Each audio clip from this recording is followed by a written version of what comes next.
My rank in the Gulf War, well, I was serving for two Gulf Wars. My first Gulf War, which was in, let's think, 1990 to 1991, I was corporal, and I was working here in the UK at a place called Jarrick, which is the Joint Air Reconnaissance Intelligence Centre. No longer exists. And that was doing aerial photography and satellite imagery from the Gulf region, especially Iraq and Kuwait, because they were the two main countries involved in this. Iraq invaded Kuwait, so those are the two countries. In the second Gulf War, I was a sergeant reservist, my full-time job being with Avon Somerset Constabulary as a police sergeant. I actually went out to Jordan to serve this time. So I was actually out with the thick of it. We were working with the Americans, and our job changed quite a lot. Although I was still photographic reconnaissance, we were looking mainly at the gun cameras from the aircraft with the A-10 Warthogs. The pilots mainly were National Guard and were normally airline pilots. So that was quite interesting role in itself, briefing and debriefing the Warthog pilots.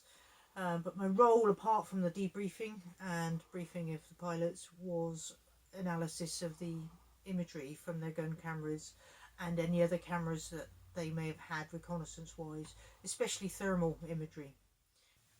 There were some days where you'd look at the airwood film, and I was working permanent nights at this time, so starting at, I think it was 6 at night and finishing at 6 in the morning, going off a bit of breakfast, and then the early shift or the day shift took over.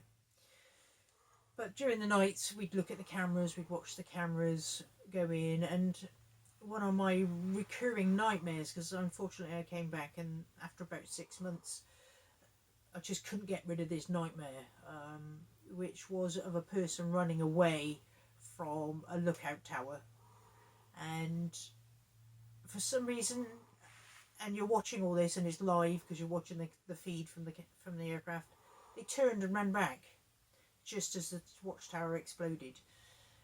And that just stayed with me, because being a police officer as well, it's protect life, and you're shouting at the cameras, but there's nothing you can do. It's happened and they can't hear you. But that was that. There was other incidents where we were watching, there's this, it looked like a tanker, we call them Bowsers, that's driving across the desert, and then it's strafed by the aircraft that we're watching on the cameras, and you can see the machine gun bullets from the Gatling gun going down either side of the tanker, which slams to a halt. Two people get out, front doors open, and they just scatter. These two people just run. And what happens as the aircraft goes over, you then see just a little bit further ahead was a flock of goats. So obviously it was a water bowser, and that's what the people were doing. They were taking water to their goats. But unfortunately, a lot of the pilots, because they were National Guard pilots, didn't have the recognition training. Because I actually went out to the second Gulf War, so that's 2003. Okay, we went out there. That one's engraved with my name and my rank and number. Okay, this one would come next, because this is the Golden Jubilee Medal. Okay, so it's an order that's issued by the Queen, a medal that's issued by the Queen. So that being a campaign medal would come first. That being a medal given by the Queen would come next. So that's the Gold Jubilee Medal. Okay. Then we had a Diamond Jubilee, so again, medal issued by the Queen. So that would come after the Golden Jubilee, because it's next in order. Okay.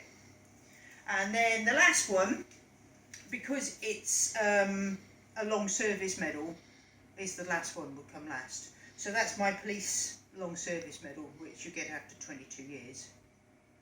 Okay, so that's engraved with my name and rank and number as well. Okay, because they're awarded to me, they're not just a generic Jubilee medal issued by the Queen for a celebration. So if they're issued to you personally, they're engraved with your name, rank and number.